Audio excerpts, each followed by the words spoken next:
โอ้พี่น้องไผมาแต่ไสพี่น้องเอ้ยโอ้ลาพิการได้นี่ไปไสเอ้ยมาว่ามาเข้ามา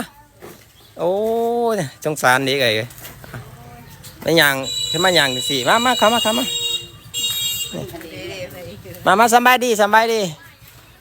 พุ่นอึ่งก็กำลังมาพุ่นมาเข้ามากินน้ำกินไนก็ได้มาเข้ามา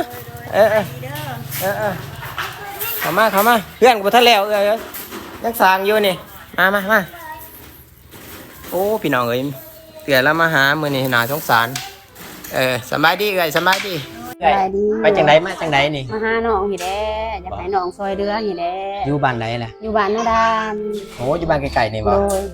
โอ้มาจังไดนี่สภาพแบบนี้บ่นี่มานำนี่แหละขอเด้อขอโทษเด้อ บ่เป็นหยังพี่น้องเอ้ยมื้อนี้ก็มีเอื้อยลามาหาพี่น้องอยู่หน้าด่านใกล้ๆนี่เนาะมื้อนี้ลาก็มาด้วยสภาพแบบนี้พี่น้องเอ้ยนะน่าสงสารล่ะนะมื้อนี้ให้เบิ่งโทรศัพท์เนาะโดยคือตอนนี้พี่น้องลาก็อยากสร้างช่องเด้อพี่น้องเด้ออยากสร้างช่องคือสร้างได้เนาะประมาณ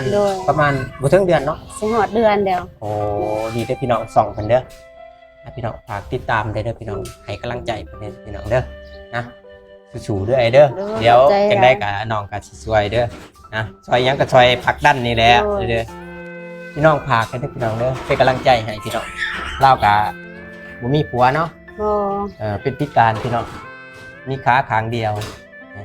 แล้วก็เราก็เลี้ยงลูกคนนึงแล้วก็เลี้ยงพ่อลูก3คนลูก3คน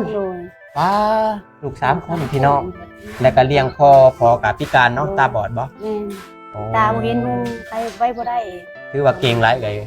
ได้เก่งหลายสู่มาฮอดทุกวันนี้ก็ถือว่าเก่งอีหลีเอ้ยน้องเป็นกำลังใจให้เด้อเด้อ